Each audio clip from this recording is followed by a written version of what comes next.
ହେଇଟି ଶୁଣିଛ ବଡ଼ ସାନ୍ତେ, କଣ କରୁଛ ଭଲ ଅଛ ତ? ଏମିତି ତୁମ ଚକା ମୁହଁରେ ହସଟା ବହୁତ ଭଲ ଲାଗେ। ଆଜି କିଛି ଅଭିଯୋଗ ନାହିଁ ମ, ଏମିତି ଡାକୁଥିଲି।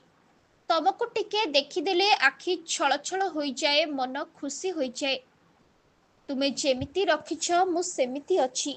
ମୋ ଓଠରେ ମେଞ୍ଚାଏ ହସ ଆଉ ଆଖିର ଲୁହ ଆଞ୍ଜୁଳେ କେବଳ ତୁମରି ପାଇଁ। ଆଉ ଯାହା ମନର କଥା ସେ ତ ଗୁମର କଥା। ତୁମର ମୋର ଭିତିରିଆ କଥା କାହାକୁ କହିବେନି। ତୁମ ଉପରେ ରାଗ ଓ ଅଭିମାନକୁ କେବେଠାରୁ ଛାଡ଼ି ଦେଇଛି। ଛାଡ଼ ସେସବୁ କଥା।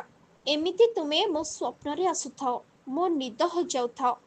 ମୁଁ ଏମିତି ତୁମ ଭାବନାରେ, ତୁମେ ସେମିତି ରାଜ କରୁଥାଅ। ହଉ ରହିଲି, ରାଗିବେନି। କାରଣ ତମେ ପରା ଦୀନବନ୍ଧୁ, ଦୁଃଖୀ ରଙ୍କିଙ୍କର ସାହା, ଜଗତର ନାଥ ସ୍ୱାମୀ ଜଗନ୍ନାଥ।